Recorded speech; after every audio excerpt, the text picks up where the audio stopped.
Era muito diferente do que as grandes operadoras, tá falando aí de Claro, Vivo, né? O que eles entregavam do que os pequenos provedores conseguiam entregar. Sim. Tava lá a NET, por exemplo, entregava no cabo, a Vivo no DSL, enfim, e o provedor é lá no radinho. Uhum. Só que hoje o provedor tem a mesma arma, que é Rede Geek apresenta Conversa com Gigantes. Oferecimento Equinix. Apresentação Tato Tarkan e Professor Mauri.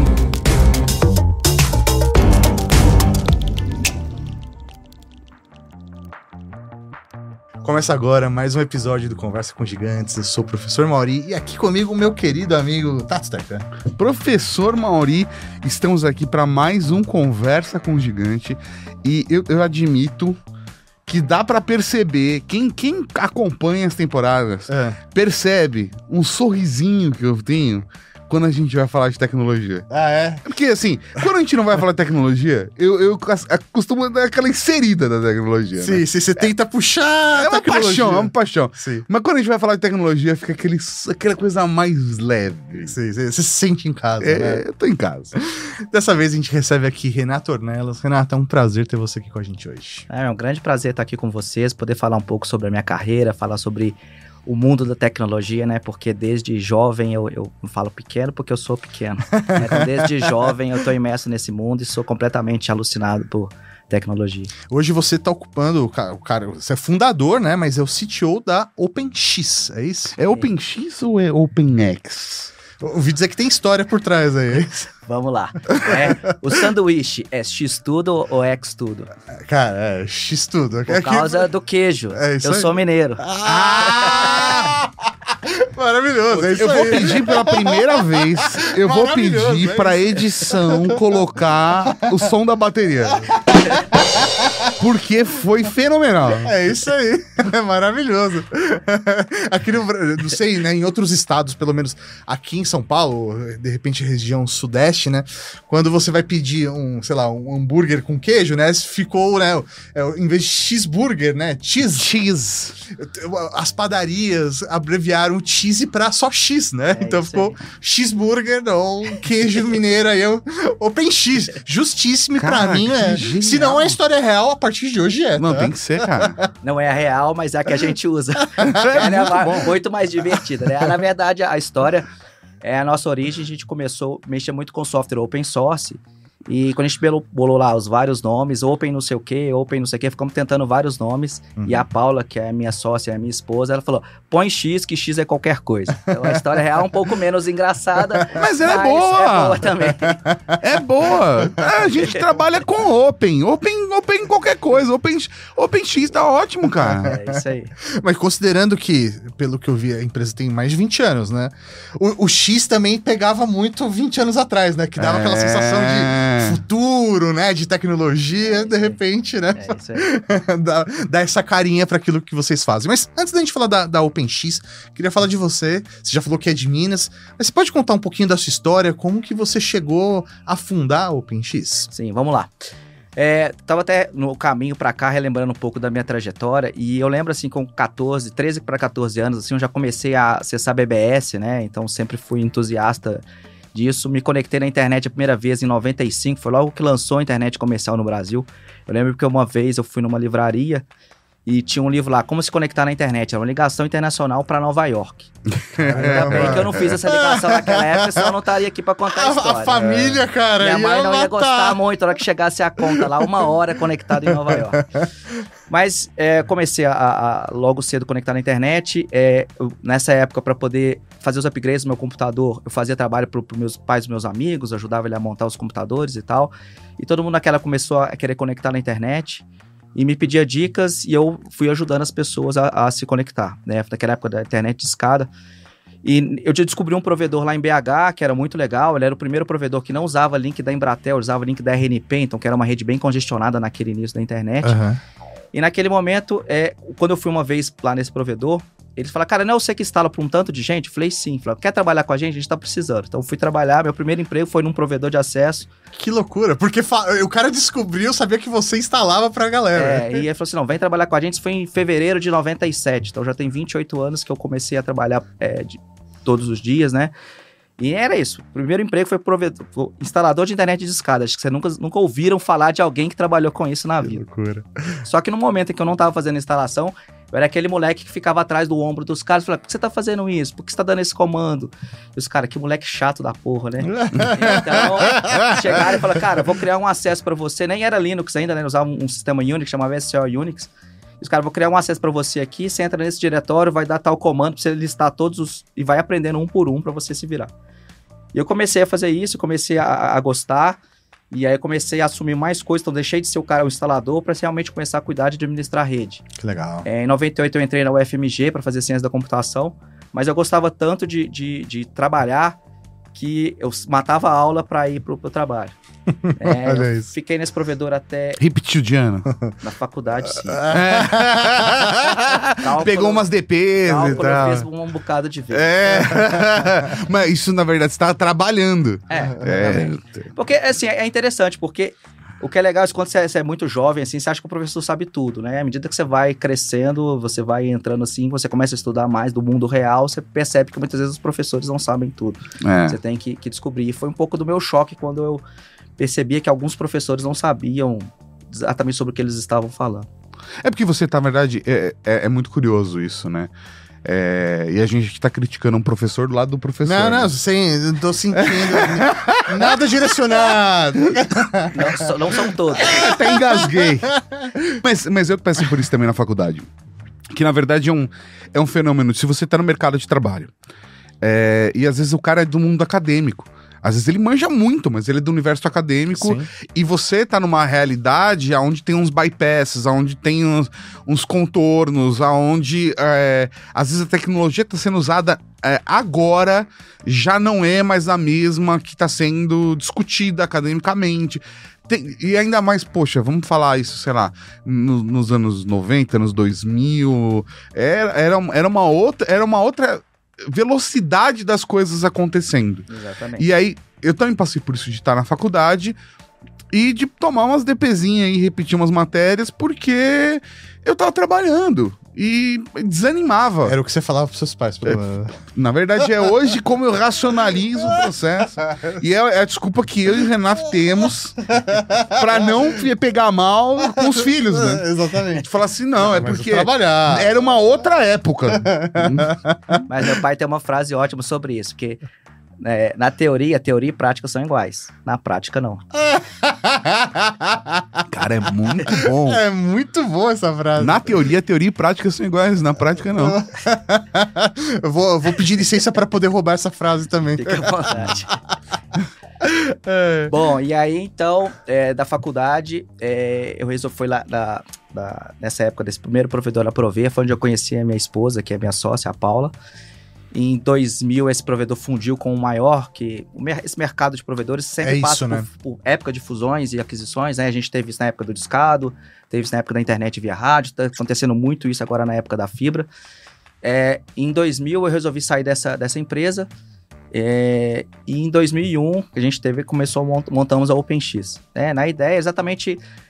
montava muito servidor de e-mail, Firewall, mas eu sempre tive provedores de internet como clientes, né? Então, sempre o mercado que eu comecei, eu sempre vim trazendo esse pessoal comigo. A OpenX, ela funcionou, a gente fundou a OpenX em BH, quando eu morava em BH ainda. A gente trouxe ela mais ou menos, sei lá, 2005, 2006, depois a gente meio que ficou fazendo projetos, mas não operando como OpenX mesmo. Em 2009, eu fui trabalhar numa operadora que foi criada por provedores para atender os provedores, chamava Unotel. Essa operadora, ela lá foi fundada em Minas, e ela veio para São Paulo em 2010, e em 2011 me solicitaram que eu viesse para São Paulo também. Esse foi um momento de virada na minha carreira, porque eu era aquele cara que ficava atrás do monitor, e eu virei pro meu diretor na época e falei, cara, eu quero ver como é que o business acontece, quero saber como é que eu quero sentar na mesa, saber como é que compra, como é que vende, como que as coisas são de verdade, porque eu tô aqui pilotando um negócio, ok, mas não é assim que a gente ganha dinheiro, né? Você vai sempre se enfiando ali, né, cara? Então, foi aí que a gente resolveu. Só que essa Unotel, eles começaram depois a dar uma pivotada no negócio, eles quiseram mexer com a internet, entregar televisão pros assinantes, só que eles, naquela época, eles fizeram via satélite, e eu falei que não, gente, o mundo tá indo todo pra IP, vocês já são os caras do IP, vocês estão indo na contramão de tudo tá indo, então Naquele momento eu perdi a fé na capacidade daquela empresa de continuar evoluindo e fazendo o que eles faziam. E aí aquela dúvida, o que eu fazia da vida, volto para BH, nessa época o hotel que me trouxe para São Paulo, eu falei, volto para BH, vou trabalhar em algum operador, em algum provedor, falei, quer saber? Vamos reativar o OpenX e ver o que dá. E eu comecei ali com 4 ou 5 clientes, retomei a consultoria. Sim. E um outro ponto de virada foi bem legal, porque para você operar na internet, você precisa ter um número único, chama ASN, que é o número que identifica cada rede conectada na internet. E esses provedores lá, um falou assim, cara, nós vamos botar o meu AS na frente, né, o meu número na frente. Aí o cara, não, mas o outro cara que era grande falou, mas aí vai parecer que eu sou seu cliente. Então vamos botar o meu na frente. O cara, não, mas vai parecer que eu sou seu cliente. Aí eu bati na mesa e falei, calma lá, galera. Ninguém nunca ouviu falar de OpenX. Vamos tirar um número para OpenX. E aí a OpenX, vocês ficam todo mundo debaixo dela, não vai ter briga. Os caras, beleza, ninguém vai brigar. E aí em 2013 que a gente começou. E vai ser todo mundo meu cliente. Toma gosto, cara. Mas aí no início era exatamente assim, eles comercialmente, os equipamentos eles compraram, eles que contratavam os links, mas eu operava tudo para eles. Só que várias pessoas me perguntavam, Renato, quem que você indica? Eu falei, cara, eu estou começando uma operação e eu comecei realmente a entregar para os clientes. Coisa de 2 anos assim, a gente já começou a ter vários clientes. E aí eu fui comprando os equipamentos porque nesse mundo de internet a gente sempre está renovando todos os equipamentos, né? Então, à medida que a gente foi passando, eu já fui trocando os equipamentos e colocando equipamentos já com uma OpenX realmente operando. Lá para 2017 que a gente contratou o primeiro funcionário, né? Então até 2013, 2017 foi só eu e a Paula fazendo tudo. A gente tem fotos do meu filho do meio ajudando a gente a montar cabo de rede no escritório. Então, foi bem legal. Ordem certa, né? Marrom, branco, certeza. Exatamente. Passamos por tudo isso. Passamos elétrica, fizemos tudo. Realmente aquele esquema de monarquia heróica, né? Que o cara vai lá, fazendo tudo no peito e na raça. E em 2017, então assim, a gente começou a trazer funcionário, e nesse início a gente fazia basicamente essas duas coisas, né? Que eram os 2 nossos negócios principais, que é a parte de consultoria, que a gente ajuda os provedores a operar a rede deles lá na ponta, e a parte do Link IP, que é como se fosse o sinal de internet que a gente entrega lá na ponta, né? Porque é o provedor, que ele faz isso, te conectar na internet. Esse sinal da internet é o que a gente fornecia, que é essa parte do link. Nesse mercado de provedores de internet, tem atualmente muitos ataques, né? Então a gente começou a desenvolver soluções de cibersegurança para o mercado de internet também. Mais para frente, a gente também, por uma questão, os clientes começaram a gostar muito do que a gente fazia, da qualidade do que a gente entregava, e eles começaram a querer, não, eu quero usar só o link da OpenX, não quero usar de outras operadoras tradicionais. Porque a gente sempre buscou muito fazer um serviço assim, com uma qualidade diferente, com uma agilidade, porque uma grande operadora, você vai abrir um chamado, horas no telefone, aquela novela que vocês, como usuários de internet normal, vocês passam um pouco para isso. A gente atacadista não é muito diferente do que a gente faz. Então, a gente focou na qualidade. Então, muito cliente começou a falar, cara, eu quero usar só o OpenX. Eu falava, gente, esses caras são tudo louco, porque a OpenX nessa época era só eu e a Paula. Falei, cara, e se acontece alguma coisa no equipamento, a gente começou a espalhar equipamentos por vários lugares em São Paulo. E aí os clientes começaram a falar, cara, eu quero botar equipamento em São Paulo também. A gente falou, poxa, vamos compartilhar essa estrutura que a gente está montando com os nossos clientes. E aí virou um grande negócio para a gente também. Então, por exemplo, a gente tem presença nos principais data centers em São Paulo, a gente tem 9 POPs, né? POPs que é os pontos de presença aqui em São Paulo. A gente está lá na Equinix, está na Ascent, na Sirion, lá em Cotia, na Eletronet. Então a gente espalhou equipamentos por toda São Paulo, exatamente para o cliente que quer ter OpenX, operar só com a OpenX, mais que eu fale com ele, cara, tem alguma outra operadora, mas cara, eu quero usar só vocês. Mas tudo bem, então pra gente garantir que não vai ter um único ponto de falha, a gente espalhou isso aí por toda São Paulo. Pra vocês terem uma ideia, no Equinix SP4, que é o principal data center do Brasil hoje, a OpenX ocupa meio rack. Caramba. Mas a gente tem 11. Exatamente para compartilhar com os nossos clientes, porque para ele, na verdade, vira um ganha-ganha-ganha, né? Porque para a própria Equinix é muito mais fácil lidar só com a gente do que lidar com centenas de provedores. Para os nossos clientes é muito mais fácil, que ele não tem que aprender a mexer, como é que funciona, o que ele tem que contratar, que às vezes ele contrataria muito mais do que ele precisa. Ele centraliza numa pessoa só que vai resolver o problema dele. Exato. Então, assim, a gente tinha cliente, por exemplo, que eles pegavam e ia instalar fazer uma ligação com o Google, por exemplo. Aí ele pegava o cara, botava no avião lá em Ourinhos, o cara vinha para São Paulo, fazia uma ligação, voltava embora. Eu falei, cara, não precisa, a gente já tá aqui. A gente já vai lá, pega e faz a ligação para você, então facilita bastante. Fora o suporte técnico que também vocês acabam oferecendo dentro do processo. Então, Eu assim, acabei de ganhar um novo sonho na vida, mano. Não, você não vai criar sua própria operadora. Tá? Não, eu quero ser rico o suficiente pra ter minha própria operadora pra me atender. Você pro Renato falar assim, Renato, eu quero... não vou te contar quanto que eu tenho de internet em casa, senão você vai ficar um pouco chateado. Ah, não. Você entendeu? Você tá entendendo agora o nível? Ah, não. Porque você pode regular o ping e falar assim, eu estou com um problema na internet. Se você tá com um problema na internet, não é do tipo, é culpa da Não, velho. É seu. É seu. Quanto que você tem de internet em casa? 10 GB. Ah, mano, isso é muito sacanagem, cara. Você tá entendendo o potencial disso? Mas por quê? É. Porque assim... Porque eu posso! É isso. É. Por quê? Porque o sim. custo pra ter um ou ter 10 é quase que o mesmo. Então põe 10, pô. Por que não? A ideia é por que não? Não faz diferença. Caraca. Na verdade, na real, não faz grande diferença, né? A gente até... O gargalo às vezes tá no dispositivo, né? Então... Mas eu botei um pouquinho lá em casa. Em casa tem mais ou menos 1,5 km de cabo de rede espalhado, 8 pontos de acesso. Tem isso aí. É isso aí, cara. Até que o meu filho, quando eu levo ele em evento, assim, o cargo, tem que preencher o cargo pra botar no crachá lá, né? Uhum. Ele é analista de latência para jogos eletrônicos. Ele não pode falar que o ping dele tá alto. Não, jamais. Não, jamais, cara. Jamais. Mas hoje, só pra eu entender, você atende como provedor para empresas que querem ter acesso à internet, mas você presta serviço para outras operadoras ou para empresas que querem... Não, a gente atende só outros provedores. A gente fosse um provedor atacadista. A gente não atende usuário final, né? Porque exatamente... Primeiro porque poderia entrar em conflito com os nossos clientes, né? Sim. Os nossos clientes são outros provedores. A gente atende o Brasil praticamente inteiro.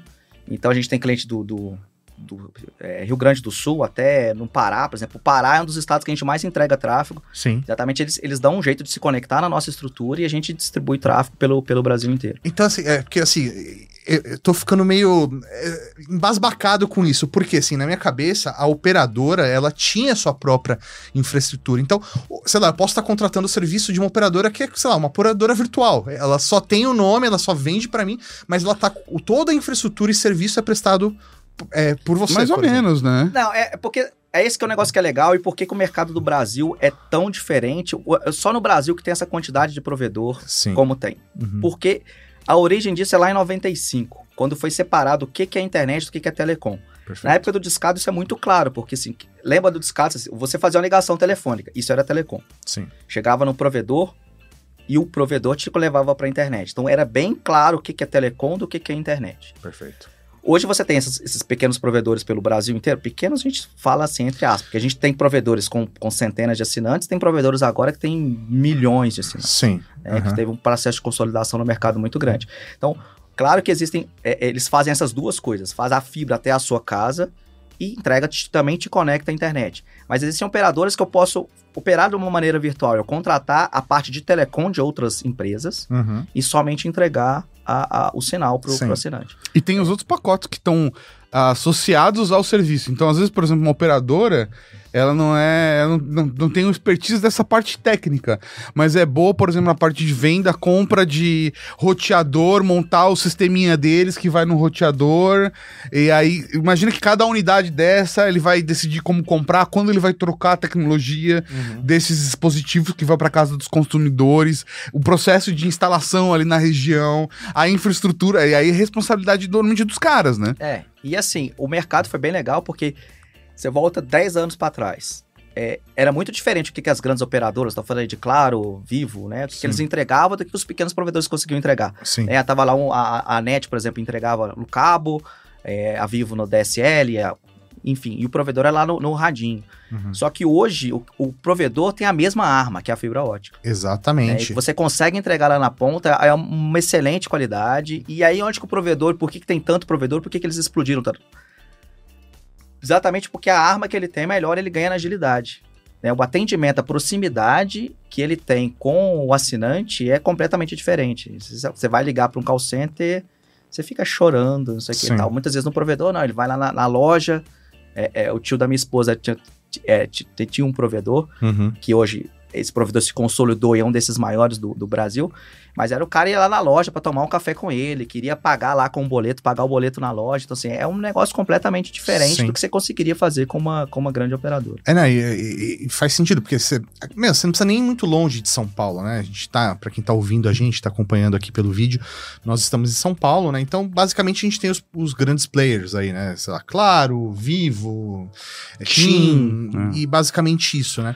Tem pequenos ainda, existem pequenos provedores que atendem pontos mais regionais da cidade de São Paulo e às vezes só, por exemplo, uma região e normalmente targets específicos. Exato. Eu vou trabalhar só com condomínio. E aí, cara, o público deles é condomínio. Se você não tem... E isso acontece porque, por exemplo, eu tenho um serviço, tenho uma operadora que atende o meu condomínio. Eu tô, sei lá, Quarteirões. Uhum. E aí, aqui não atende porque não tem nenhum prédio na rua. É isso aí. E aí. Eles não trouxeram ponto pra cá e a infraestrutura do lado. Mas não tem. Não tem por conta disso, sabe? Mas aí você vai, sei lá, você anda 30 minutos pra fora dessa grande São Paulo, você já começa a ver provedores locais que, tem uma internet às vezes mais barata do que eu tenho aqui em São Paulo, com uma velocidade melhor, né, comparando. Sim. E aí você fala, que operadora é essa? Nunca ouvi falar, né? Mas, dentro daquela, você conversa com os vizinhos, você fala assim, cara, nossa, melhor internet. Cara, qualquer coisa você fala lá com o Zé, que sei lá o quê. E tem essa relação de proximidade mesmo. Que Chuta tá aí, falando. quantos provedores você acha que tem no Brasil? Cara, tenho ideia, sei lá, na minha cabeça eu vou chutar alto, né? Falar 1000. Não, cara, dezenas de milhares eu chuto. Fala 300, fala, não, mentira. Tem mais de 20 mil provedores. Olha lá, dezenas de milhares. Eu acertei, porque eu falei dezenas de milhares. Dezenas são 20 mil. Pelo menos. Cara, Senão seria dezena. Assim, se você pegar no Brasil, se você tem mais assinantes conectados na fibra ótica, somando todos os pequenos provedores, do que das grandes operadoras, né? Então, o Brasil é surreal, assim. Qualquer lugar que você for, você vai achar nego conectado na fibra ótica. É impressionante, assim. A qualidade do que tem no Brasil, comparado com o resto do mundo, não tem. A melhor internet do mundo é a do Brasil. E, sim, num aspecto que chama-se da resiliência. Porque você pega, por exemplo, um país da Europa lá, por exemplo, se você fala assim, a maior operadora da Europa, de um país, falhar, grande parte das pessoas vão ficar sem internet. Sim. No Brasil, se uma operadora falhar, poucas pessoas vão ficar sem internet. Exatamente porque tem muitas capilaridade, né? Muita capilaridade, muitas opções, há muitas redes interconectadas. Acho que, se não me engano, o Brasil é o segundo país que mais tem sistemas autônomos, que é aquilo que eu falei, que é um número que identifica as redes conectadas. Se não me engano, o Brasil é o segundo país do mundo que mais tem sistemas autônomos. Então, assim, o trabalho que é feito no Brasil é incrível, realmente. E, ao mesmo tempo, é um espaço extremamente próspero para empresas nascerem e atenderem mercados que às vezes são pouco explorados dentro das suas regiões. Isso é... Bem, né? É o teu negócio, né?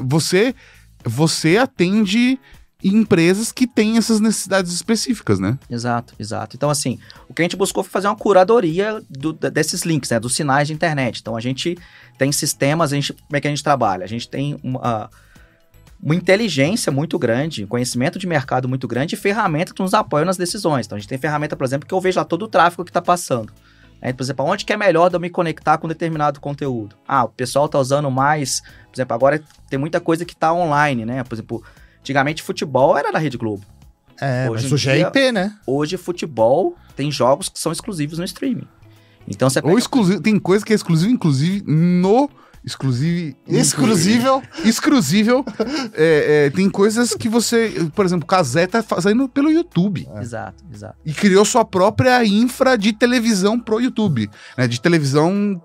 O que a gente conhece como televisão. Né? E assim, porque não tem como você ter uma qualidade, uma capilaridade para entregar um conteúdo nessa escala que não seja uma Big Tech, como o Meta, como o Google. Né? Por exemplo, a gente analisando o tráfego, por exemplo, do nada, às vezes tem um pico de tráfego gigante que você fica tentando entender da onde que veio aquele tráfego.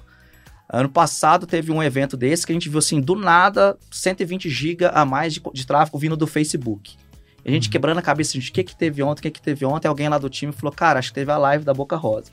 A gente foi olhar, pum, era isso. Caramba. Semana retrasada também teve um, só que a gente não sabe quem foi a celebridade, né? Sim. O influencer que fez, mas nosso tráfego com o Facebook aumentou 110 GB do nada.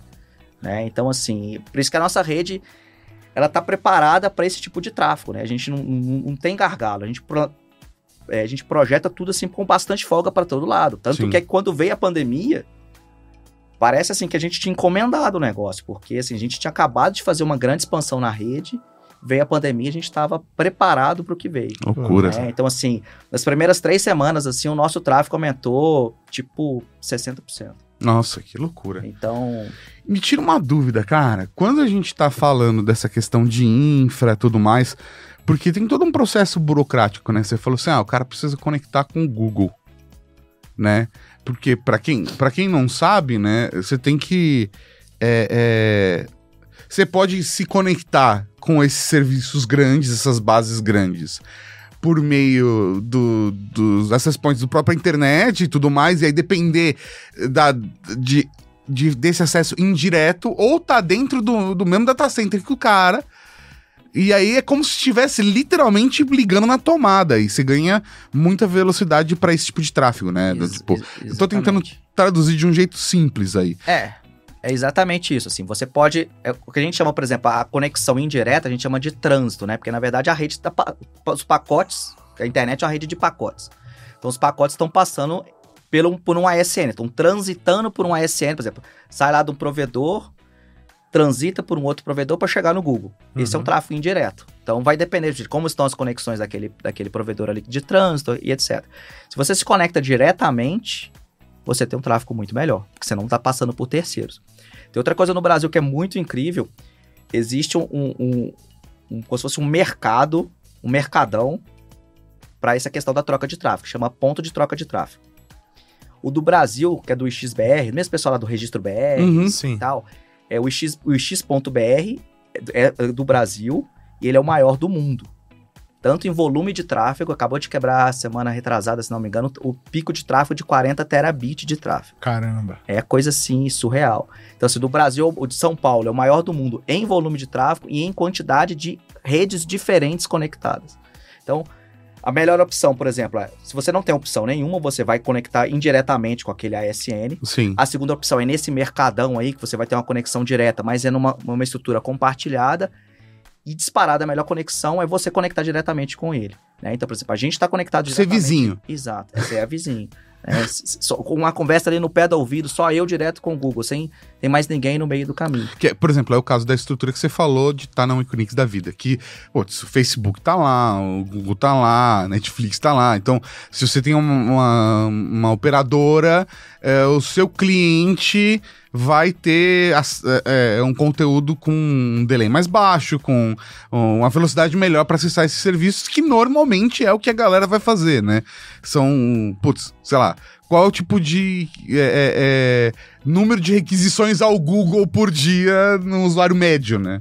E sabe um negócio que pira a minha cabeça? Você pensar o seguinte, não faz sentido todo dia eu consumir mais ou menos a mesma coisa para cada lugar.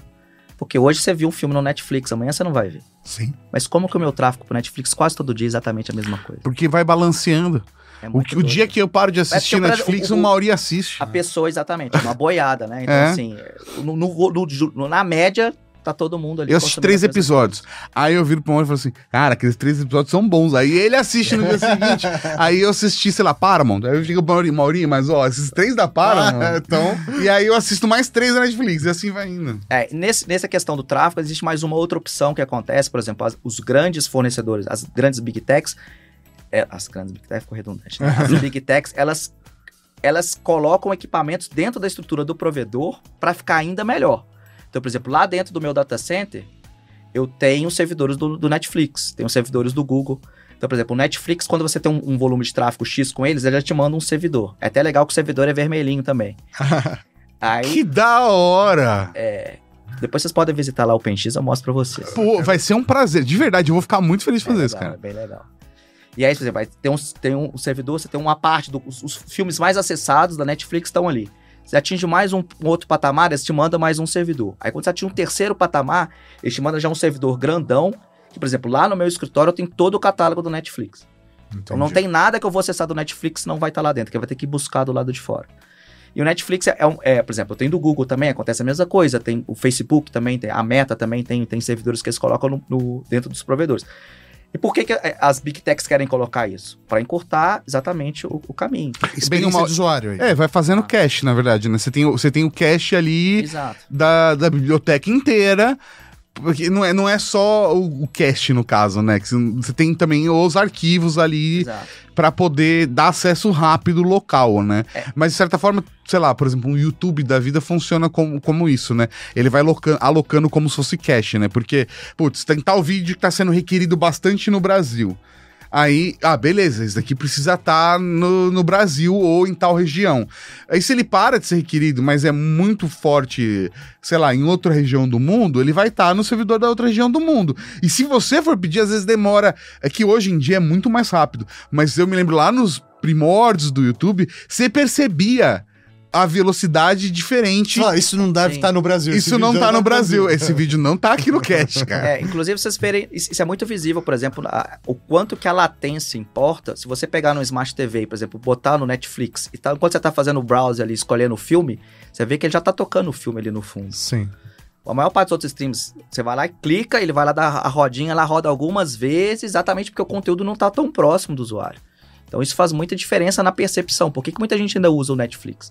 Exatamente porque a experiência é completamente diferente. É muito melhor porque eles fizeram um investimento lá atrás de espalhar os caches dele pelo Brasil inteiro. E Netflix, como eles são donos do conteúdo, eles sabem, semana que vem eu vou lançar Stranger Things. Aí ele já vai carregando lá durante a semana, ele vai colocando os episódios todos lá, porque na hora que ele lançar na sexta-feira lá, todo mundo vai assistir. Vai ser um boom, né? Sabe? Então, por exemplo, o Netflix, ele carrega, por exemplo, durante a madrugada. Se não me engano, é de 2 da manhã até 2 da tarde, que é fora do horário de pico do provedor. Já o YouTube, já o Google, já a Meta, eles não conseguem fazer isso, porque é exatamente como você falou. Vai depender do que o cara tá assistindo. Hoje lançou um vídeo de um cara que é famoso. Beleza, vai ter mais demanda, um clipe, alguma coisa. E tem gente lançando vídeo todo tempo. Exato. É uma loucura, né? Então...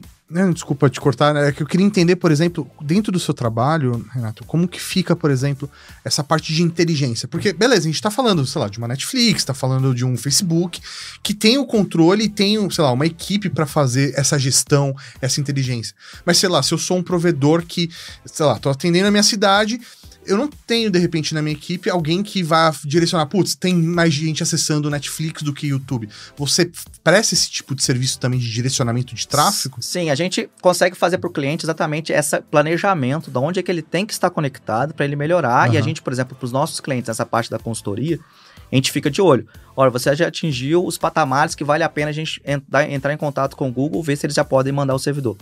Porque a política das CCDNs, né, dos caches, varia para cada lugar. Por exemplo, em São Paulo, supostamente é mais fácil ele se conectar no XBR em São Paulo do que um cara que é lá do Acre. Um cara do Acre, às vezes vai ter um patamar de tráfego muito menor, já faz sentido para eles mandarem os servidores para lá. Então, a gente ajuda eles, a gente tem um relacionamento bom com todo esse pessoal, a gente entra em contato com eles, esse nosso cliente já tem um volume de tráfego legal, será que já dá para mandar os servidores? Fala, ok. É um dos dias mais felizes do provedor, é o dia que recebe os servidores lá. É tipo ganhar a placa de 100 mil inscritos, né? Exatamente. Meu Deus! Mas, assim, por exemplo, quando o cara... porque ele tem um servidor dele, mas ele também tá no seu serviço. E você tem a sua própria estrutura também lá. Se ele não pega pelo servidor dele, o servidor dele passa pelo seu serviço também? Ou não? O servidor dele tá direto? Tem uma hierarquia, né? Por exemplo, imagina, por exemplo, vamos pegar o caso do Google, por exemplo. Ele vai tentar sempre servir do servidor do Google que está lá dentro do provedor. Se ele não tem aquele conteúdo lá dentro, ele vai tentar servir a partir de, por exemplo, de um ponto de troca de tráfego público. Se não tem, ele vai tentando do que é mais próximo do usuário e o que é mais barato para o provedor. Essa é a ideia, por exemplo, para o Google fazer a entrega. Então, ele sempre busca... Vamos pensar, né? É o seguinte, quem que é o produto do Google? É a minha atenção. Né? Então, eles vão tentar o máximo possível entregar com a maior rapidez, melhor qualidade possível, que é quanto mais próximo do usuário tiver. Por exemplo, cada dessas redes, elas têm uma política completamente diferente. A gente estava num evento de interconexão, né, de troca de tráfego realmente assim, a nível global, que ela acontece anualmente nos Estados Unidos. E é muito interessante, por exemplo, a política da Meta comparado com outras empresas. A Meta, como por exemplo, o conteúdo que eu quero assistir tá lá nos Estados Unidos, eu tô conectado aqui no Brasil, eles usam a rede da Meta para trazer o conteúdo pro Brasil e me entregar aqui.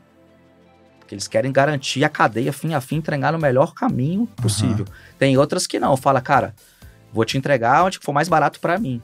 Porque não me importo tanto, né? Que algumas CDNs, né? Que é uma distribuição de conteúdo para elas, é custo. Né? Já pro YouTube ou pra Meta, por exemplo, eles vendem publicidade. Então, para eles, quanto melhor a experiência do usuário, melhor vai ser para eles, né? Mais ele vai reter a audiência. Mas você vai entrar no Instagram e clicar lá e ele ficar lá só pensando. Você vai desistir e vai abrir outro aplicativo. É lógico. Né? Então, para eles, quanto mais atenção sua tiver ali na tela, para eles é melhor. Então, eles querem garantir, fim a fim, a disponibilidade do tráfego. Entendi. Sensacional. E hoje, por exemplo, dentro da infraestrutura de vocês, é possível, por exemplo... Suposição aqui, tá? Quero criar a minha operadora, ela... Você ganhou meu sonho, né, Mauri? Agora você quer uma operadora. Um exemplo aleatório aqui, sei lá, por exemplo.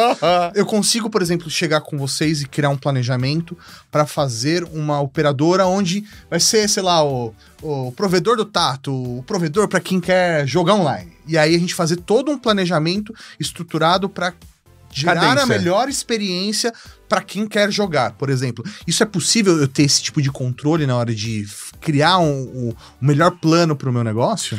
Consegue, assim, a gente já fez isso algumas vezes, né? Então a gente tem, por exemplo, hoje um dos nossos maiores clientes, quando ele começou, é uma história legal. Ele era um cara que tinha uma empreiteira, né? Uma empresa que lançava cabo para outros provedores. Aí ele falou um belo dia, falou, cara, acho que esse negócio é legal de provedor, tô vendo vocês crescendo aí, falando com os clientes dele lá.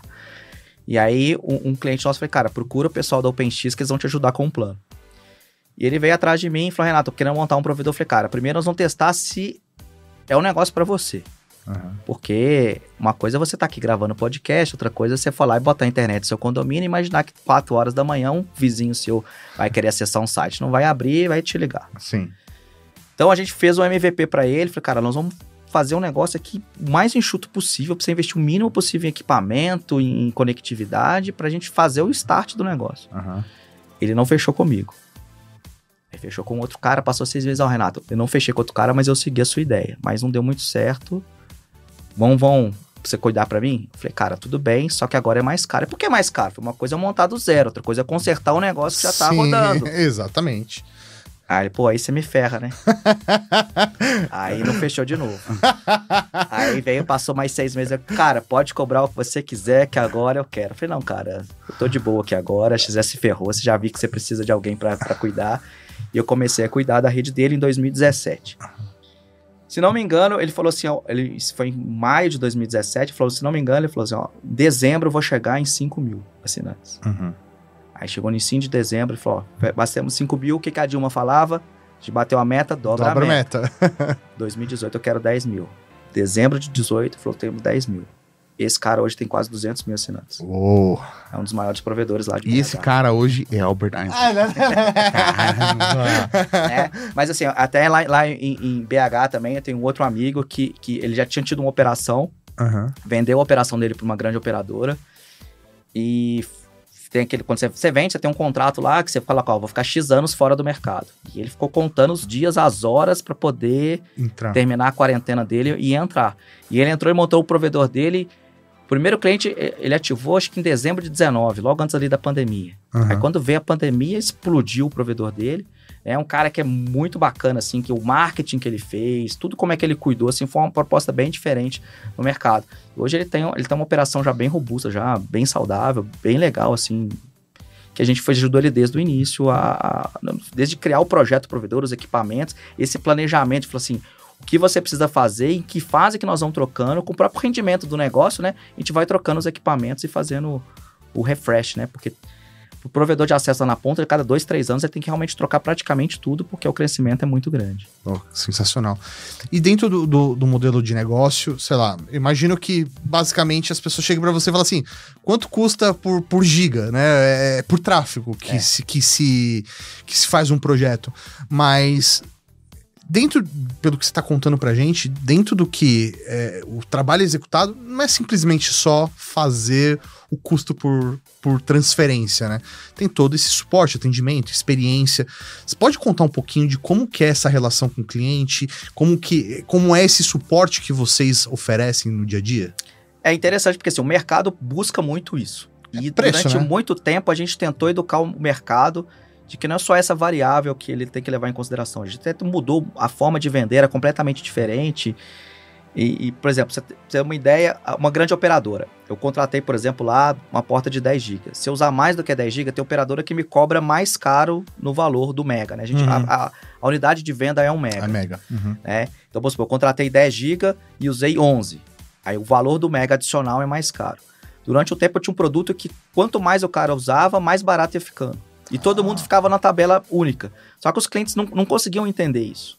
Então a gente acabou ficando um pouco mais parecido com o mercado de cobrar por mega de acordo com a negociação de cada cliente. Mas o que eu tenho algumas coisas de diferente, que hoje em dia eu percebo, a gente estava num evento semana passada, que eu percebi que realmente é valorizado pelos nossos clientes. Eles estão dispostos a pagar às vezes um pouco mais pela agilidade que a gente tem. Então, por exemplo, eu tenho uma das maiores operadoras do mundo, eu estou dentro do data center dos caras, eu tenho uma porta de 100 GB com eles, eu tinha um contrato de 20 GB. Eu falei com os caras, eu quero agora passar para um de 30 GB. Falei, cara, que vai... Fisicamente eu não tenho que fazer nada, é só papelada. Entre eu falar com o comercial, gerar uma proposta, sair o contrato, assinar o contrato, os caras tramitar lá dentro e começar a valer, 60, 90 dias. Porra, é 90 dias ali parado, né? Você pagando mais caro por alguma coisa. Imagina, se eu contratei 20, estou usando 30, eu estou pagando mais caro do que eu deveria estar pagando. Uhum. Isso na nossa operação, como que a gente faz? Imagina só, a gente está no início do mês, a gente manda um relatório de consumo para o cliente, que é outra inovação que a gente trouxe para o mercado, porque a grande operadora fala assim, te manda lá o boleto com o valor. Você fala, cara, mas de onde que esse cara tirou esse valor? Então a Paula, quando ela recebia aquilo, ela tinha um sentimento ruim. Eu quero mostrar, não quero que meu cliente tenha esse sentimento. Quero mostrar para ele que ele nos consumiu. Ela entrava no sistema lá, batia um print do gráfico, fazia um declaração, você tem tanto contratado, você consumiu tanto, aqui tá seu gráfico e tal, e manda pro cliente para ele poder conferir. E isso foi um negócio que primeiro ela fazia na mão mesmo. A gente tem uns documentos antigos lá, os arquivinhos Pages lá no Mac dela lá, que ela batia o print, fazia todas as planilhinhas na mão. Só que isso lá no início, que a gente era pequeno, tinha lá 5, 10, 20, 30 clientes, dava para fazer na mão. Aí começou a tomar uma manhã, um dia inteiro, 2 dias, 3 dias, a gente falou, opa, precisamos automatizar esse negócio. Então, no início do mês, a gente manda pro cliente esse consumo. E se o cliente falar, cara, se eu passasse para tantos gigas, vamos imaginar que o cliente tem 8 gigas, se eu passasse para 10 gigas, valeria a pena para mim? A gente valeria a pena. Eu já te faturo o mês passado com um valor novo.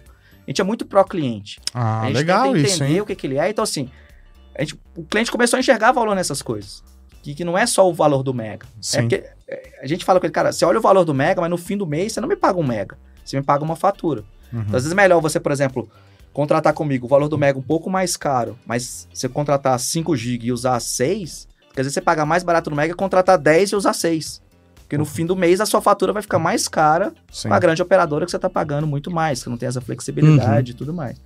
Então a gente acaba que conseguiu ganhar muito mercado nisso. A gente conseguiu mostrar para as pessoas que não é só o valor do mega. Sim. Tem toda uma série de fatores que tem que ser levado em consideração. Isso faz total sentido, né? Quando a gente tá falando, né, no final do dia, a experiência de usuário, né? A pessoa, ela tem que estar feliz com o serviço que está sendo prestado, e quando ela está contente com aquilo, ela realmente não se importa de pagar um pouco mais, porque ela quer que aquilo continue acontecendo daquela maneira, né? Então, às vezes, aquele barato sai caro. Então, fazer um investimento, porque eu tô fazendo um investimento no meu trabalho, no meu negócio, né? E é muito legal que a gente tava nesse evento, assim, era muito legal, que você tava tentando conversar com algum prospect, né?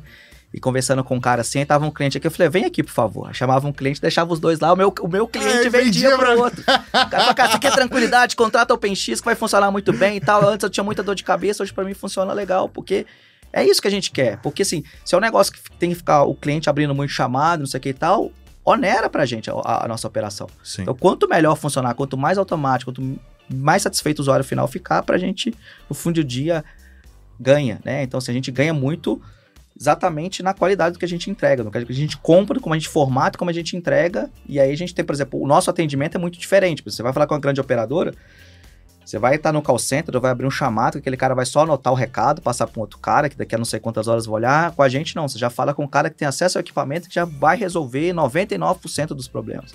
Então acaba que ajuda bastante isso também. Cara, esse papo é muito vendedor.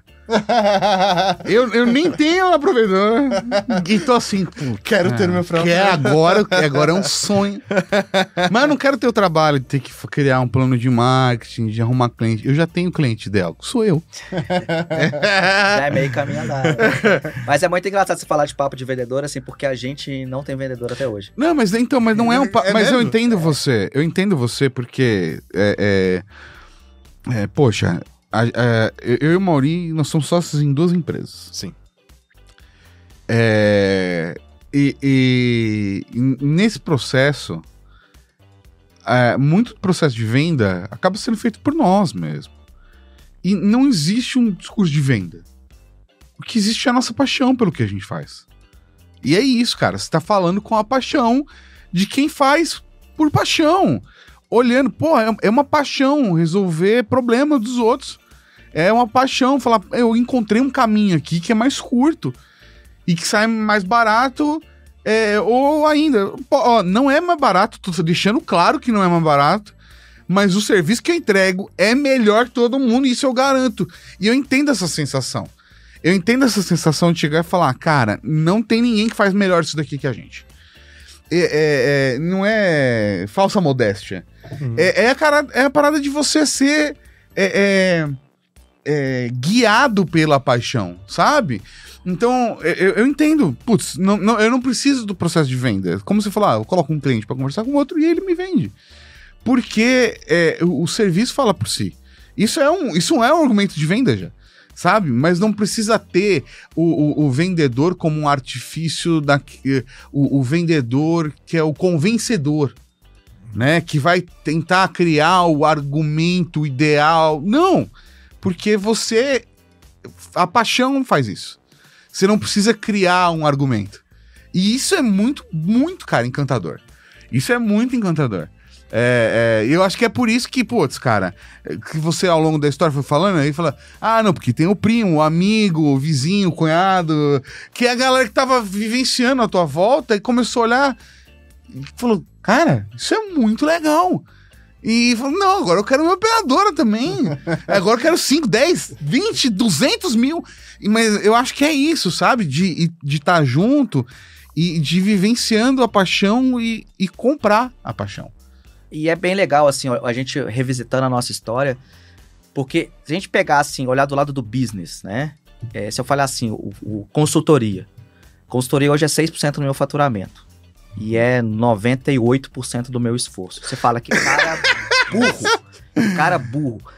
Mas, primeiro que tá no nosso DNA realmente de ajudar as empresas, né?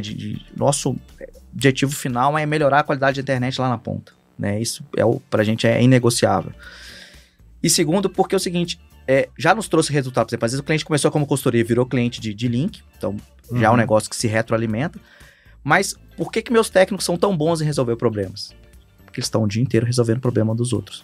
Então, quando acontece alguma coisa na nossa rede, os caras já estão craque. Porque, assim, é o dia a dia deles. Tá entrando na rede dos clientes, resolvendo, descobrindo um protocolo novo, uma melhor forma de fazer alguma coisa. Treinando Sherlock Holmes. Porque o negócio é esse. Você pega os caras do BOP, eles treinam todo dia de manhã. Qualquer pessoa tem que estar muito bem treinada. A gente, inclusive, lançou um produto ano passado que é treinamento para os técnicos, dos nossos clientes. Porque a gente... Primeiro foi a demanda de um cliente que falou, cara, esse até de BH, esse que começou lá, que não fechou comigo, ele falou, cara, eu tenho 2 meninos aqui que eu preciso que eles se desenvolvam. Eu falei, manda pra cá pra eles ficarem uma semana com a gente. A gente fez, primeira vez, tudo avacalhado, mas deu certo. Eles gostaram, aprenderam bastante. Ele falou, cara, é um produto isso. Vamos agora desenvolver. Criamos o nosso material e desenvolvemos esse produto. E pra gente é bem legal, porque, primeiro que eles têm uma vivência de vir pra um lugar diferente, né? Normalmente esses caras são do interior do Brasil. Vim conhecer São Paulo, conhecer uma operação que é grande, isso é legal. E também é muito legal porque fortalece os vínculos, né? Porque é gente falando com gente. Né? Uma coisa é você conversando com o cara só no WhatsApp, outra coisa é apertar a mão do cara, ver que realmente nosso clima lá na OpenX é total zoeira, assim. A gente dá gargalhada o dia inteiro, porque tem que valer a pena o trabalho. Não é só botar o dinheiro no bolso. No fim do dia, você tem que chegar lá e se divertir, tem que acordar e falar, cara, vou trabalhar e vai trabalhar feliz. Eu falo com meus meninos lá, falei, cara, se um dia você acordar com isso e falar, cara, que saco, vou lá trabalhar, tá errado. Nós vamos resolver internamente, ou é um problema nosso ou é um problema seu. Mas a gente faz todo o possível pro cara ter a vida mais sossegada possível, porque o cara tranquilo trabalha melhor. Exatamente, uma pessoa feliz, ela vai ser feliz dentro do ambiente de trabalho. E assim, e não é um problema a ponto de, tipo, sentir mal. Às vezes você não tá caminhando na direção que é o teu objetivo de vida. E às vezes você fala, pô, cara, eu tô triste, mas todo mundo ali tá legal, mas você não tá indo no teu objetivo de vida. Sei lá, cara. E aí, beleza, redireciona, a pessoa vai ser feliz, cara. Ok. A mesma coisa em empresa. Às vezes a empresa não tá indo no caminho certo e aí as pessoas não... Se você ficar forçando, você só vai pro lugar errado, cara. É isso aí. Você só vai pro lugar errado. É um absurdo isso, cara. É isso aí. Posso fazer uma pergunta? Pô, eu tenho mais uma aqui também. Não vai fazer minha pergunta. É isso que é o top. Eu vou fazer a minha, então. Tá? Se ela for a mesma que a sua, azar o teu.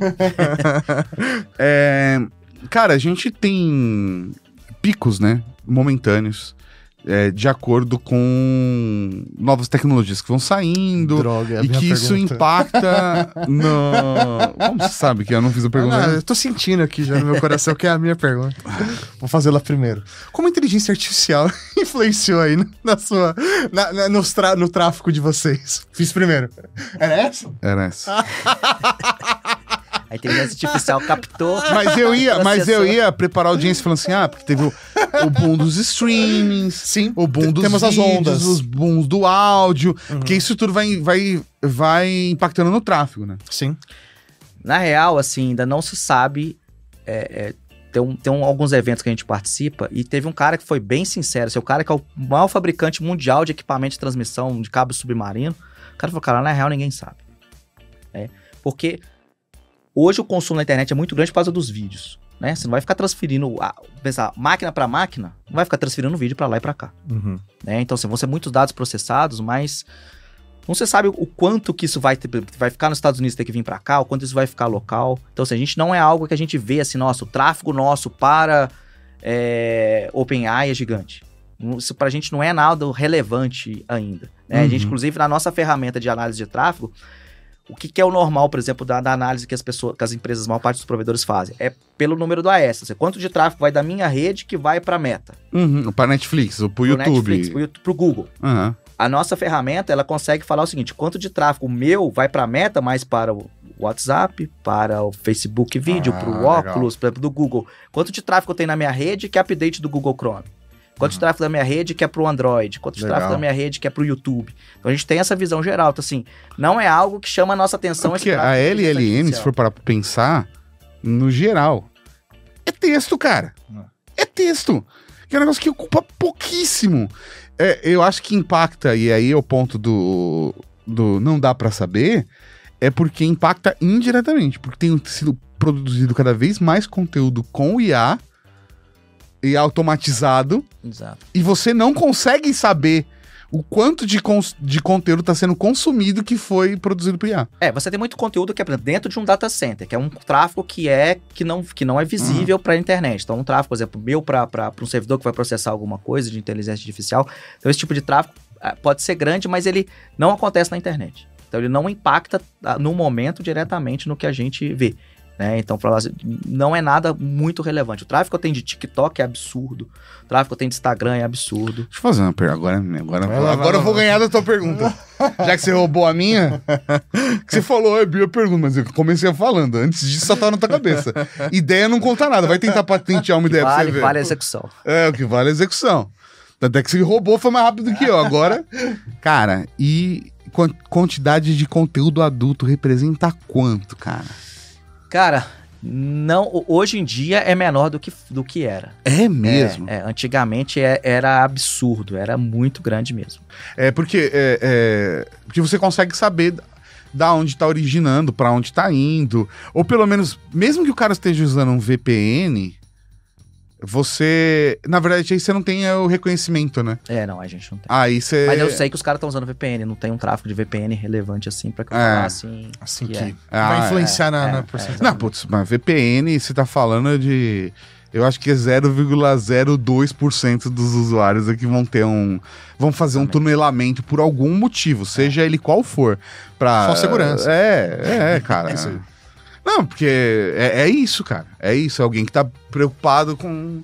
Ou pra consumir conteúdo que não tá disponível. Que não tá disponível. Trava regional, estrada de trava. Comum. Ou do tipo, putz, ó, eu tenho acesso à informação confidencial e eu prefiro só trafegar assim pra não ter dor de cabeça. Mas esse até é um negócio que é legal, que muita gente acha que VPN, eu estou seguro. Não, porque a outra ponta tá vendo o que você tá fazendo. É óbvio. Então, por exemplo, a gente usa VPN no dia a dia, porque, por exemplo, o acesso aos equipamentos dos meus clientes está autorizado, acontece só de dentro da rede da OpenX. Se eu não tô na rede da OpenX, eu tenho que me conectar na rede da OpenX. Essa conexão é uma VPN. Sim, lógico. Então eu conecto dela e dali pra frente eu me viro pra acessar as coisas.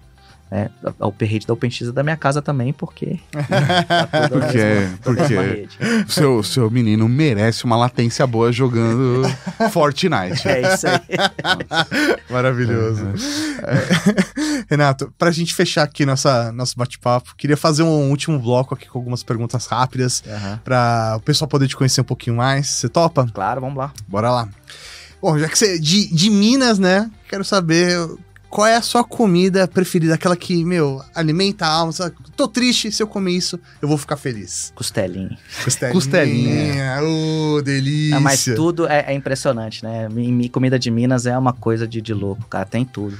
Frango molho pardo, pão de queijo. Pão de queijo, a gente foi num evento de provedores mês passado lá em Minas, a gente voltou, foi eu e mais dois, o PX montou um stand lá, a gente voltou com 60 quilos entre queijo e pão de queijo.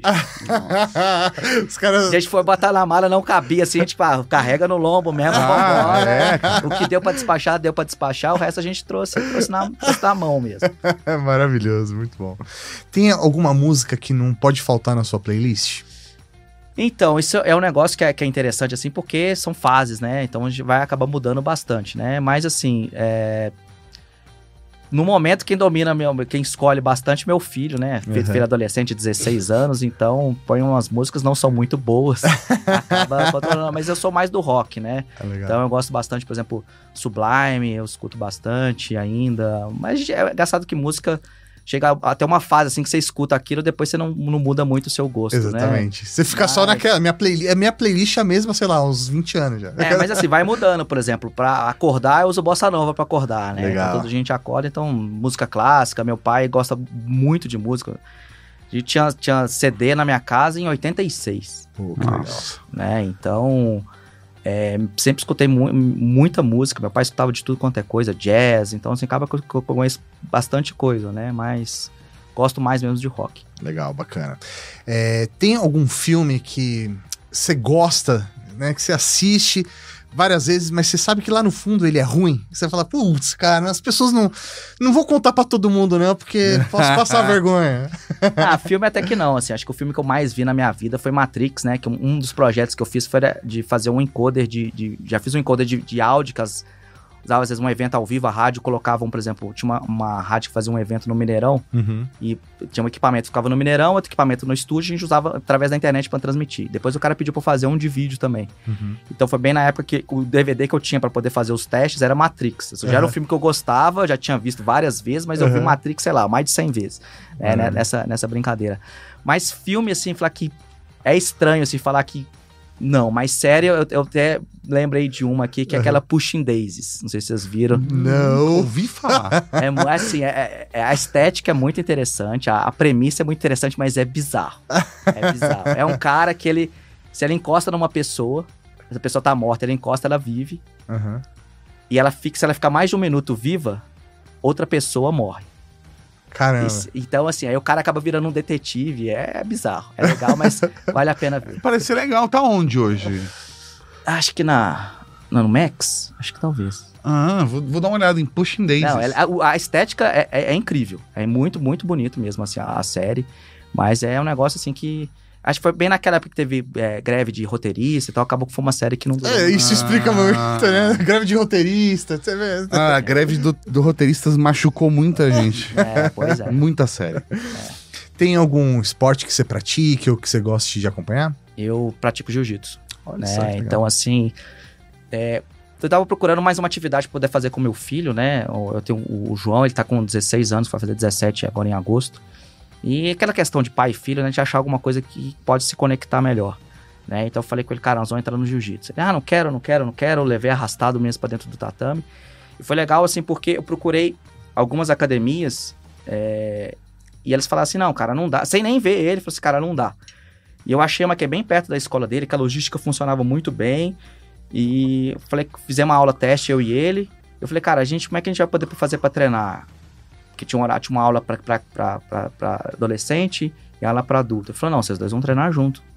Né? Então no início ele foi arrastado, mas hoje ele é completamente apaixonado. Legal. Por exemplo, ele sempre que vai, ele que pode ele vai. Ele inclusive começou a dar aula pros pequenininhos lá também. Que da hora. Eu tenho um pequenininho, eu tenho um de 6 também que treina lá, e ele dá aula pros pequenininhos também. Então assim, é bem legal, assim. E que o exemplo arrasta, né? Os colegas dele de sala, assim, uma galera também já entrou no jiu-jitsu também. Então é um negócio que é legal, assim, porque o jiu-jitsu é uma atividade, assim, é uma ferramenta muito boa, porque, assim, te dá uma humildade incrível, porque você vê, às vezes, você vai fazer alguma coisa com faixa preta, o cara vai lá, ele para, te ensina, tem toda a paciência para poder te ensinar a fazer alguma coisa, e pra mim, assim, minha cabeça fervilha, eu penso 1 milhão de coisas todo dia, toda hora, não sei o que e tal, e dentro do tatame, sua cabeça, você não consegue pensar em mais nada. Tem um cara lá com 120 quilos em cima de você, você só consegue pensar o que você vai fazer pra sair dali. Então é um negócio que é muito bom, que consegue te trazer foco ali. Te trazer foco e te aprender a lidar com o desconforto, né? Então a gente tem uma vida que é muito tranquila, é ar-condicionado, é tudo, você pede um iFood, a vida nossa é muito fácil, né? Então, você sente um pouco de dor, de fazer o esforço para conseguir fazer. E é muito legal também que você vê as pessoas iniciantes, os caras começam aquele tudo frenético, não sei o que e tal. Eu falei, cara, vai rolar, a gente fala rolar, né, que eu vou fazer uma lutinha. Uhum. Vai rolar com faixa preta pra você ver. O cara vai tudo devagar, cara. Uhum. Baixa a bola, vai com calma. Todo mundo que começa, você vê que esse fogo, assim, e à medida que o cara vai amadurecendo, você vê que ele vai adquirindo o controle sobre o que ele vai fazer. É um negócio que é muito, muito legal. Sensacional. E pra finalizar, tem algum lugar que você gostaria de morar um dia? Essa é outra coisa interessante, assim, porque quanto mais eu viajo, mais eu gosto do Brasil. Legal. Então, assim, mas assim, talvez assim, morar mesmo, se tiver que mudar, assim, se o Brasil não dá pra ficar aqui mais, tem que mudar pra algum outro lugar, sei lá, talvez imagina por Miami, Orlando, assim, são lugares que eu gosto de visitar. Mas eu realmente, quanto mais eu viajo, mais eu gosto do Brasil, assim. Acho que é a nossa casa, né? Acho que o sentimento de voltar pra casa é sempre muito legal. É legal viajar, mas voltar pra casa é sempre muito bom. É a parte melhor da viagem. Não é nada como o nosso lar, não é nada como o nosso lar, não é nada como o nosso lar. Exatamente. E bate pra ganhar, mano. Cara, que papo gostoso, de verdade. Espero que a gente possa continuar essa conversa fora aqui do estúdio. Você venha para uma próxima temporada para atualizar a gente de como que tá OpenX. De verdade, foi muito, muito legal. Espero que vocês tenham gostado. E quando vocês quiserem visitar o OpenX, ver a internet acontecendo de verdade. Sim. Porque a gente é tipo Super Mario, né? Tá lá de baixo, ligando os canos e tudo mais. E ninguém lembra que a gente existe. Só quando tá alguma coisa quando para de funcionar que vocês lembram que a gente existe. Mas nós estamos aí. Cara, muito fantástico esse bate-papo. Muito obrigado. Valeu, pessoal. Rede Geek.